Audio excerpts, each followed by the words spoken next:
On today's show, the finals are set. We've got OKC and Indy, who's going to take home the crown, and we take a quick look back at the season that was for the New York Knicks. That's all straight ahead in today's edition of Locked On NBA Game Night. When that final buzzer rings, you know it's time for Locked On NBA Game Night. All the post-game reactions to every game across the league, every single night, with insights only the hosts at Locked On can provide. It's the true NBA fans' one stop for all the action. Every game, every night. It's Locked On NBA Game Night. Tipping off now. What's up, everybody? My name is Danny Cunningham from Locked On Cavs. Here's Swipa from Locked On Nuggets. And guess what? This is the first show we've done, the first episode of Locked On NBA Game Night we've done where we are not talking about a basketball game that was played this day. We do it every Sunday, and every Sunday that you and I have been together, there has been a basketball game. No basketball game on Sunday. Weird feeling, man. Yeah, this is the creme de la creme part of the NBA season. The NBA finals are here. All of the NBA branding and marketing and merchandise, all of it is going to be talking about the story of the Thunder and of the Pacers. So I actually am really excited for this dead period because I think this is going to be a great time to look into some of the ins and outs of what's going to make this hopefully a great series. And I think why these two teams, deservedly so, are repping the Eastern and Western Conference. And honestly, just especially on the Pacers end, for all things considered, just a spectacular basketball season played by the Indiana Pacers. Absolutely. There's a lot to get into, but first let me say thank you to you for making Locked On NBA Game Night your first listen today and every day. You can find us anywhere you get your podcasts, Apple, Spotify, anywhere else. Drop us a 5-star rating. Leave us a nice review. Be a friend. Tell a friend about Locked On Cavs or Locked On NBA Game Night. Make sure you're subscribed. Make sure a friend is subscribed too. And if you're watching on YouTube, do us a favor. Hit that thumbs up button for us. Click subscribe. Hit that notification bell. And today's show brought to you by Monarch Money. Take control of your finances with Monarch Money. Use code LOCKEDONNBA at monarchmoney.com for 50% off your first year. That's code LOCKEDONNBA at monarchmoney.com. So we've got Indiana and we've got OKC. Certainly a team that I think a lot of people expected on the West to come out. Nobody expected at the start of the playoffs, certainly the Indiana Pacers to come out of the Eastern Conference as they defeated the New York Knicks in Game 6 on Saturday night. But just overall, like 50,000 foot view of this series, what's the first thing that pops into your mind when you think of Pacers versus Thunder in this series? Man, clash of styles. I think the Pacers are the passiest happy team in the NBA, and they're led by that with Tyrese Haliburton, who's throwing 75 passes a game in the playoffs, also with an extremely low turnover percentage as well. The Pacers are all about hunting the best possible shot. They're going to look for every opportunity to score layups, to score dunks, and to try to find ways to decimate your defense from the inside out. And that's really what has been the story for them, why they've been so great. Through the playoffs right now, they're the number one most efficient offense in the sport. They have a 61.2 true shooting through 16 games played in the playoffs, going 12-4 over that stretch. They honestly have so much in their bag. They have a 66% assist percentage as well. And that is just amazing, given that in this league, when you get bogged down in the half court in the NBA playoff, most teams cannot survive that. Most teams don't have a way to be able to find a way around that with their passing. But the Pacers, if you watched that last Game 6, you saw one of the things they do better than anybody is getting you off balance defensively. And Tyrese Haliburton, Pascal Siakam, who is the Eastern Conference Finals MVP, their two best players, I think, embody that style more than anybody else, and they're so willing to be a part of a pass-happy system as well. So it honestly, I think that the Pacers, they've been one of the best teams in the NBA, and arguably in some ways, and I know this is probably going to sound a little controversial, the Pacers have arguably been the best team in the Eastern Conference since January 1st. And a lot of data can go into that, and you can look at into like what exactly their record has been. But if you just look at a lot of the metrics, and especially since Tyrese Haliburton was able to get healthy, they're a different basketball team. The Pacers, they're 34-14 since January 1st. 34-14, which, especially given that Hallie, once he got going, man, Danny, they've just been a different basketball team. So maybe we should have been seeing this coming. So I do think that there are some like they were 34-14 from January 1st to the end of the regular season, and that was an awesome stretch of basketball. What they've done in the playoffs to me has been so much more impressive because I think you see what happens in March, and you and I had these conversations too at that time, where because people were freaking out about the Cavs because they lost 4 straight games in March, right? That stuff isn't necessarily going to tell you what's going to happen in the postseason. To me, what makes Indiana so impressive is the way that they've played in the playoffs. Now, the biggest question I'm going to have, because you talked about what they do offensively, how they don't turn the basketball over, and this is so much of, I think, a styles make fights type of finals, because the defenses they've played in the playoffs so far. So you have Milwaukee in round 1, Cleveland in round 2, and New York in round 3. None of those units can hold a candle to what the OKC Thunder can do defensively. You've talked all year about the Thunder. Their defense is the best individual unit in basketball. Their defense is better than anyone else's defense, better than anybody's offense. So I am curious, are they going to not necessarily dictate the tempo of the game? Because I do think that's important, but I don't know if that's entirely defensively. But that Thunder defense just feasts on turnovers. If you go back and watch some of their games against Minnesota, big reason why the Thunder were able to win, I think it was game 4 in Minnesota, is they just won the possession battle. They created 20 plus turnovers. The Pacers don't often turn the basketball over like that. Is OKC going to be able to do that against Indiana? Like, that to me is the biggest question that I have coming into this. Yeah, I think OKC is going to do that.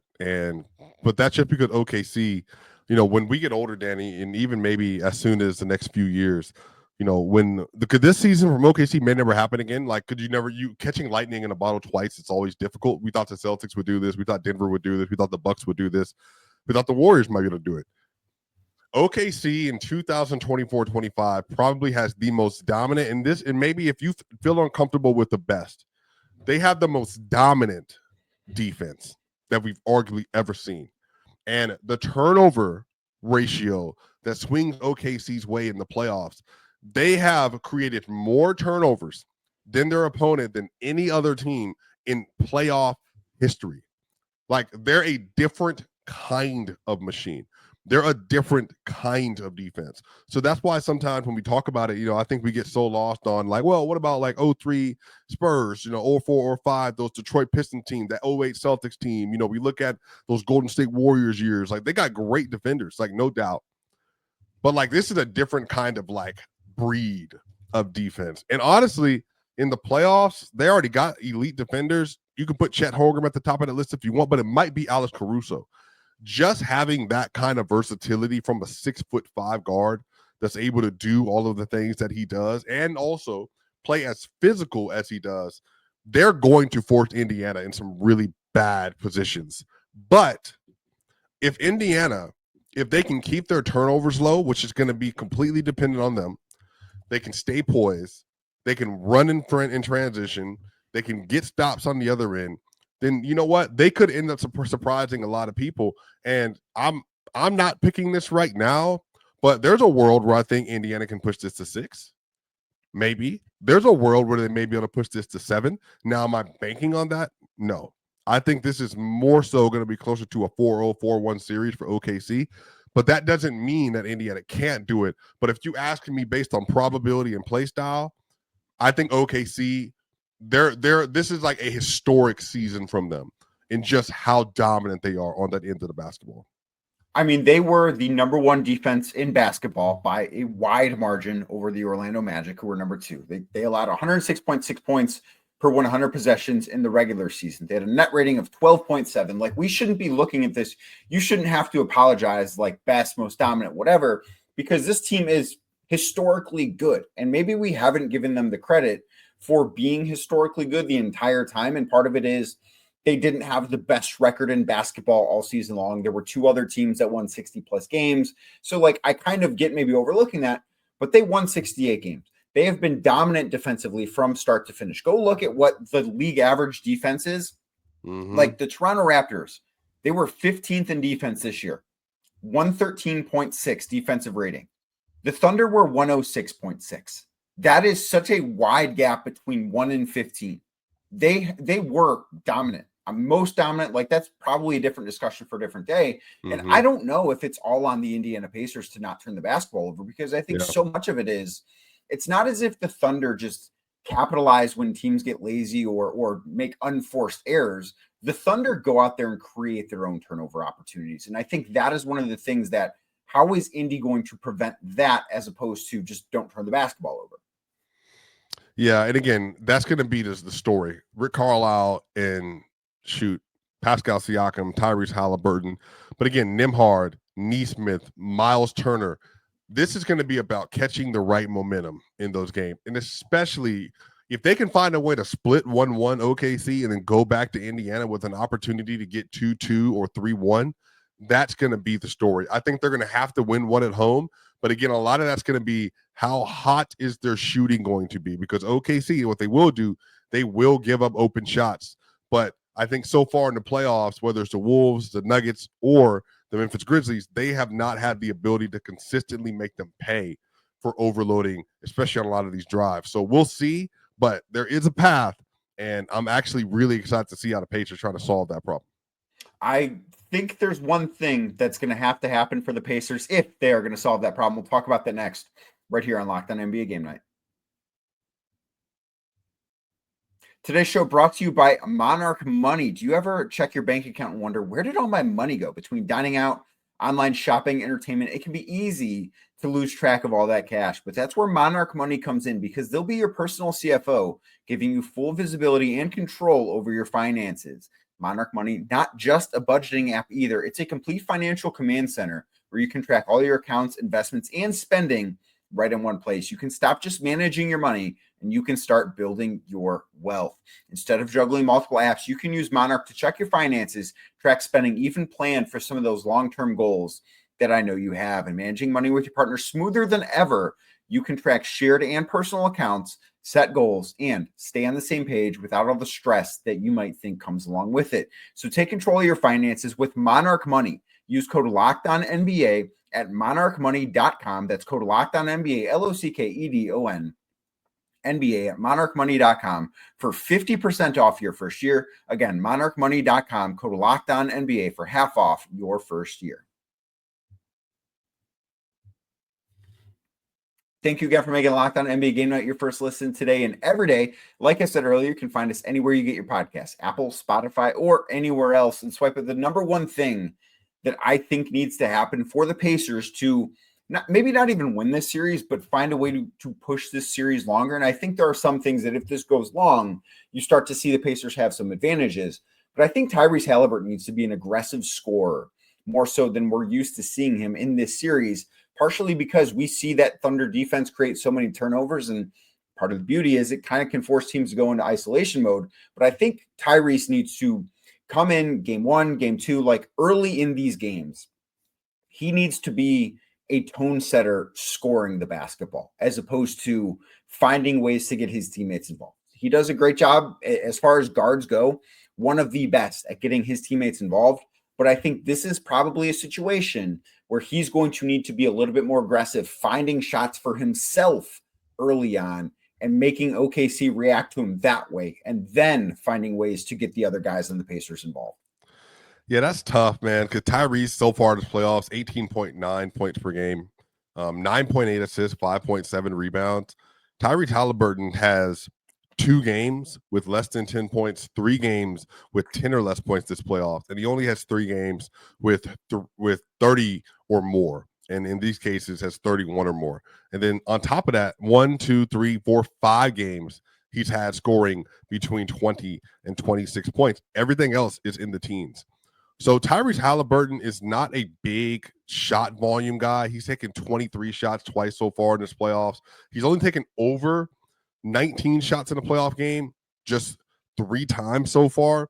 And so, like, that's probably like, I think that might be a little bit outside of his range in this kind of playoff run, just because OKC, they're going to, when you play them and you try to play one-on-one with your guard, well, they're like, okay, well, Caruso, go get him. All right, not your day. Dort, go get him. Not your day. J-Dub, go get him. Not your day. Case and Wallace, go get him. Not your day. All right, well, then what we're going to do, we're just going to start trapping Here comes Chet and Neihart, and then they're trapping you at the level. But now that will work to his advantage because he's an insane passer. But I will say, man, and Danny, the Eastern Conference playing versus this OKC team, and really maybe even any team in the Western Conference coming out of into the finals this year, I would make an argument that the West is just so much more physical than the East, in part because of how defenses play. For instance, the Nuggets, extremely physical because they're an interior scoring team. The Thunder, extremely physical because they're relying on that. The Wolves are extremely physical. The Rockets, extremely physical. So it's almost as if, like, I think it's going to take a little bit for the Pacers to adjust to that. And I think on the other side of this, it's going to take OKC just a little bit, at least just a little bit, to adjust to the pace in which the Pacers are playing with. But also, as you know, one of the things that's made the Indiana Pacers so great this year, y'all, is that when they start running, they start hitting those shots, all of a sudden it's like a tidal wave.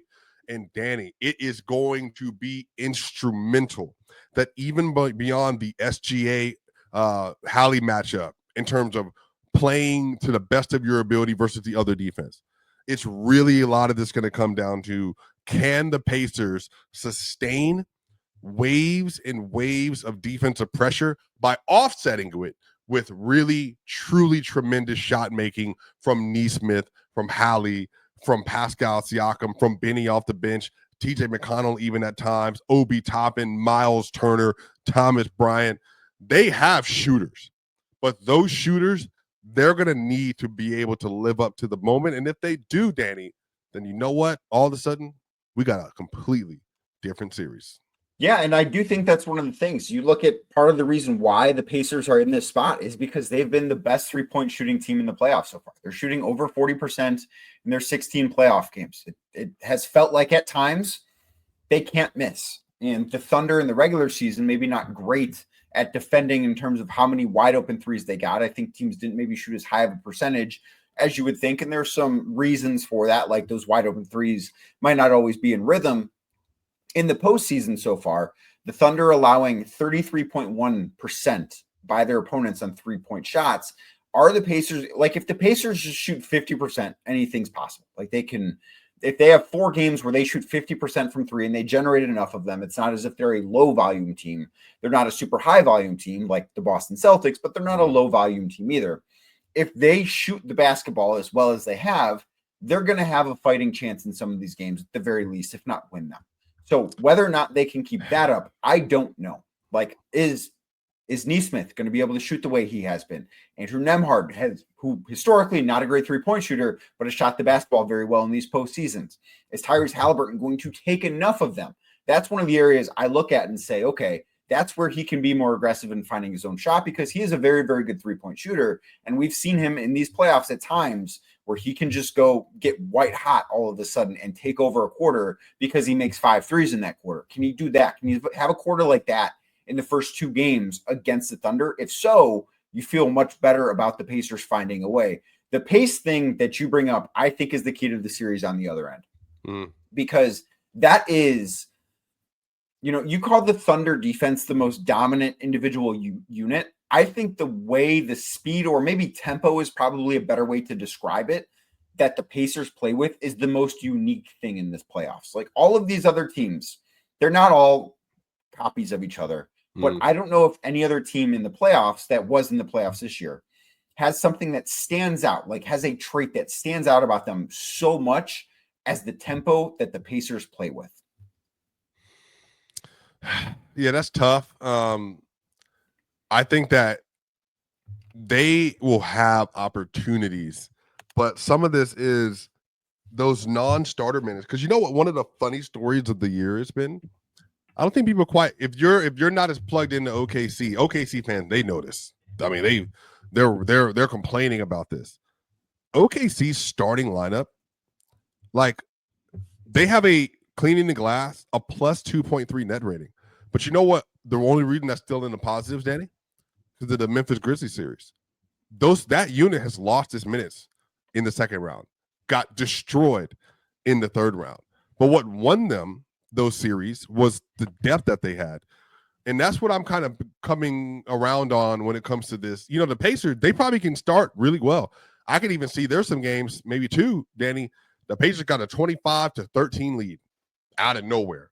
And everybody's like, oh my gosh, like, it's OKC frauds. Y'all know how the narrative works. Are OKC frauds and are the Pacers where they just always going to? No. But as soon as they start putting in Caruso, Wallace, Wiggins, Joe, might be a Jay Will series, might be a Kimmich series. Oh, and SGA's out there. Then all of a sudden it's like, 25-17, 25-21, 27-25. And now all of a sudden it's 27-31. Now all of a sudden it's 29-42. Because that's exactly how OKC plays, Danny. Like, they might start behind, but once they start putting their bench unit in and they reconfigure their identity, and shout out Mark Daignault, they start going. SGA starts, bump, turn around, shoulder fade, bow. All of a sudden he has 12 points. 12 points on 4 of 7. So I'm saying, man, like, Danny, they got to sustain that. They can't get caught in OKC going on these just avalanches where now everything's going their way and they're scoring their points in transition. Because, Danny, I think the starters for the Indiana Pacers are better than the starters for OKC. But that's not where you lose the series. And, Danny, if I can even prove that point a little bit, do you realize that so far in 503 minutes, the Indiana Pacers starters are plus 16.2 this playoffs?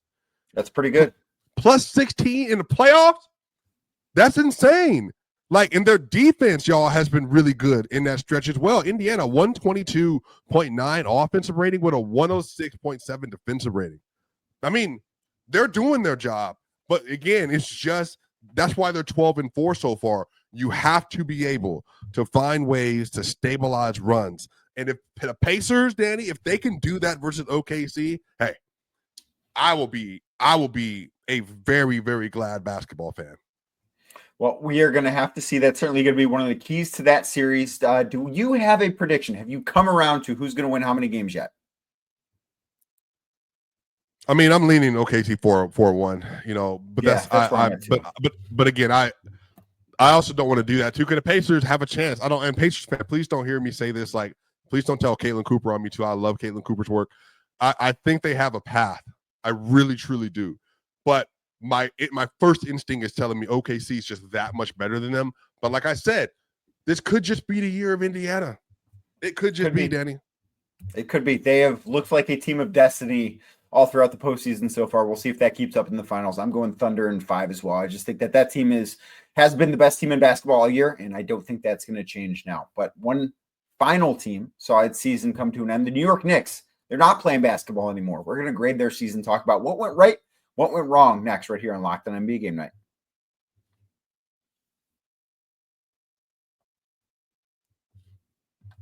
Thank you again for making Locked On NBA Game Night your first listen today and every day. If you're watching on YouTube, do us a thumbs up.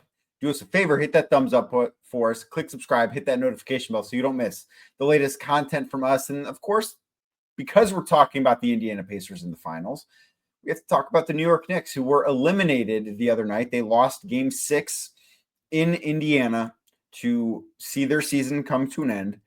And I do have to think this is complicated because on one hand, it's easy for me to say, well, they beat the Boston Celtics, which nobody would have expected before this season. Like, I know if I would have told you we did not. No, I'm not going to lie. The New York Knicks beat the Boston Celtics in the playoffs. You just said, what happened there?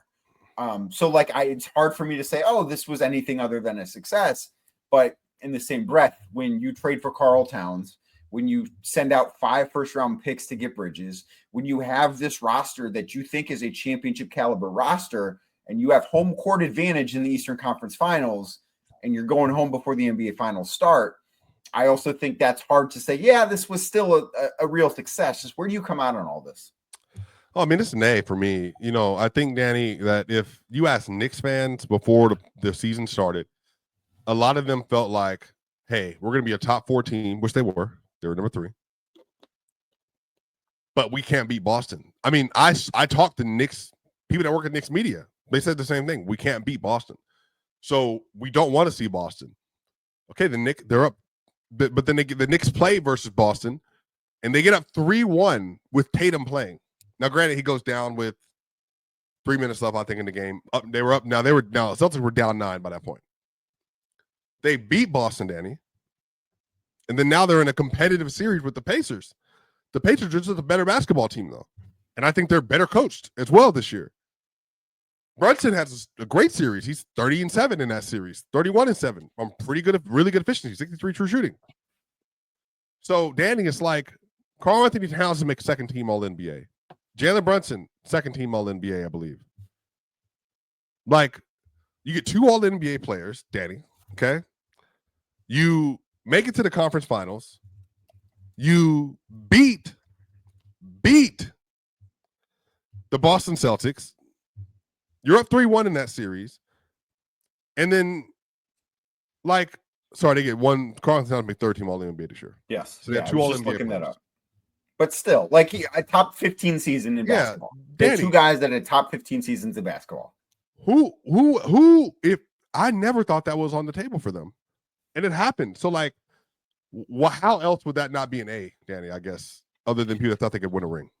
So I think the pushback on that is, well, you get this close and you beat the team that nobody thought you could beat, but you don't capitalize on that and go further. Like, you don't get to the finals for the first time in however many years it's been. You don't win the title, even though they were never going to win the title. This team was never going to beat Oklahoma City. Like, as soon as OKC got past Denver, I think if you're a Knicks fan, even I don't remember, or that Boston series would have been over at that point because OKC Denver went to 7 games. Like, that was the day. It's like, okay, the Knicks are not winning the title because OKC is going to be in the finals. There's not a world in which the Knicks could beat the Thunder. But in the same breath, you come out of this and say, well, how does this change? How does this get better moving forward? Because they beat Boston and nobody expected them to beat Boston, partially because in the 10 games they played against the Celtics, the Cavs, and the Thunder this year, the 3 teams with the best player or the best records, they went 0-10. That's why nobody expected them to beat the Celtics, not because the Knicks are a bad basketball team, but because time and time again this year, they showed us we actually can't beat the really good teams. We're just kind of a really good second-tier team. We can't beat any of the teams in the first tier. Most of those games were not close either. So what I wonder is, how do the Knicks get further than this? Like, what is their pathway to winning a championship? Because I don't know that Indiana is going to be the same next year. I think they're going to have some financial decisions. Like, they're still going to have Tyrese Haliburton. They might have to change some things in order to keep Miles Turner, because that is an organization that historically does not pay the luxury tax. And if they want to keep Miles Turner, what Miles Turner is probably going to want, they're going to either have to do that or they're going to have to make some changes. The Cavs are going to be another really good team next year.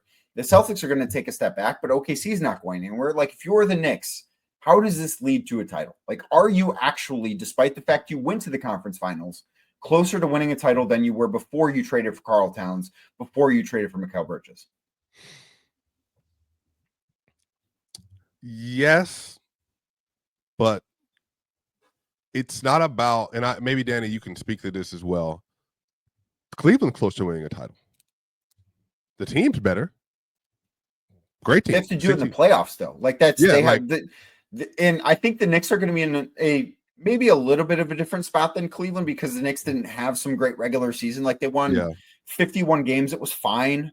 The Cavs won 64 games and lost in the second round. So nobody's going to care about what they do until the start of May next year. Like, they're going to win the first round, whoever they play. As long as they're healthy, they'll beat whoever they play in the first round next year. And nobody's going to care until they get to the conference finals, because all they've done is shown, hey, we can win a lot of regular season games. We have to go do it in the playoffs. The Knicks have shown, if, Boston has some bad shooting games and Jaylen Brown needs knee surgery and Kristaps Porzingis is sick the whole time, we could beat the Celtics, but we still can't get to the finals. Like, it just, the thing that I wonder about, that I think all of this, and I don't know if it taught me this, because I kind of thought this beforehand, but can your 2 best players, in Jalen Brunson, who is awesome, Karl Anthony Towns, who is awesome, be such minuses defensively and still be able to win a title? Like, that is where I get with this. But they did.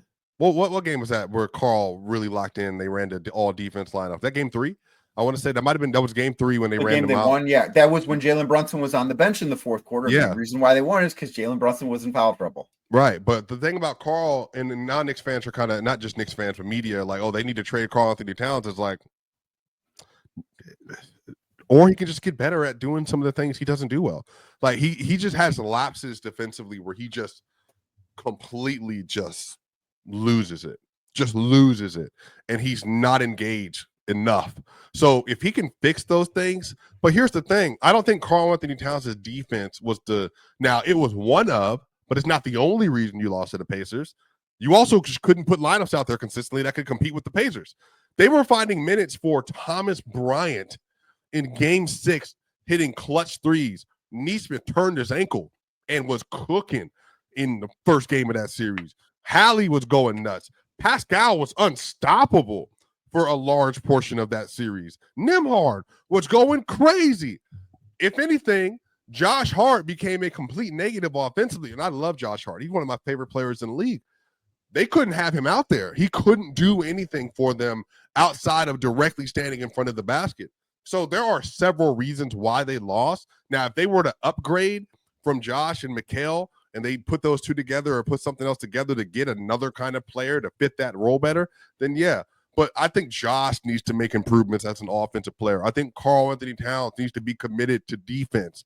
That, for me, is like really where a lot of the gap is. Those two players making real adjustments in their overall game, I think that would have helped them a lot in this Pacers series. But the thing about the Western Conference is I don't know how confident I feel about any East team versus whoever came out of the West, Danny. And maybe if I can say that, because I don't think the Wolves, they weren't impressive in the regular season. They won 49 games, I think. I think it was 49. The Nuggets won 50. But I would say the three best teams in the West come playoff time were the Thunder, the Nuggets, and the Wolves. So I think for me, it's just kind of like, okay, well, but they're different for reasons that are not necessarily transmutable in the regular season, but in the playoffs, half court, slowed down. We can scheme against you in particular. We got shot making. We're tough. We're physical and can play defense. I think whoever was coming out of the West was going to win the title, just kind of how the playoffs had gone. But I also, Danny, don't want to shut down like how great the regular season stuff was. But I think even there are certain things you got to have in a playoff setting. And I don't know how many teams in the league actually have that thing, if that makes sense. I think that's fair. I just don't know how the New York Knicks go about getting it. Because it's not that those guys are not good players. They're all really good players. That's why they won 51 games. That's why they were in the conference finals. But I do think that it's hard to have your best perimeter player and your best big man not be good defensively. Like, I think that's a really hard place to be. Well, I mean, I don't, but who you can't afford, you're not moving Brunson. He's the heart of the city. No, that's why the conversation is about moving Cat, because you are not trading Jalen Brunson. That guy has the key to the city of New York. Hey, Jared Allen, DeAndre Hunter, and all your picks for Karl Anthony Towns. Can I interest you in that? The Cavs don't have picks. I know the Cavs also cannot combine salaries being in the second apron. So that becomes even much more I do think that if you want to, and this is why Minnesota did it with Cat, if you are going to play Karl, he's basically a power forward that masquerades as a center. You have to play him next to an elite defender. That's why that I was surprised during the regular season. I understand Mitch Robinson was hurt for a lot of the year, but they didn't try and play those two together more frequently during the regular season, because that is kind of how you would expect them to be at their best. That's why Minnesota traded for Rudy Gobert, so they could have him next to Karl Anthony Towns. And it took them to the West Finals last year. Yeah. Look, I don't know. But again, Knicks fans, for me, it's an A. It's an A because I think you did everything that you wanted to do except make the finals, and you beat the team that was your arch nemesis, and you got 2 All-NBA players, and you found, I think, a lot of really great things about your season. For me, it's a full A. Best season they've had in 20 plus years. Absolutely a success. Absolutely a success. Just where it goes from here, I think that's kind of where I have the most questions. But where we go from here, we'll be previewing the finals all week until Game 1 comes your way later this weekend. You and I will be back next Sunday. We'll have a basketball game to talk about. Game 2 going to be Sunday night, so make sure you keep it locked in right here at Locked On NBA Game Night. Swipa, great job as always, and thank you for making this your first listen today and every day. You can find us anywhere you get your podcasts, Apple, Spotify, anywhere else. As we get out of here, hit that thumbs up on YouTube, click subscribe, hit that notification bell, and Locked On NBA Game Night. We'll be back tomorrow previewing the NBA Finals.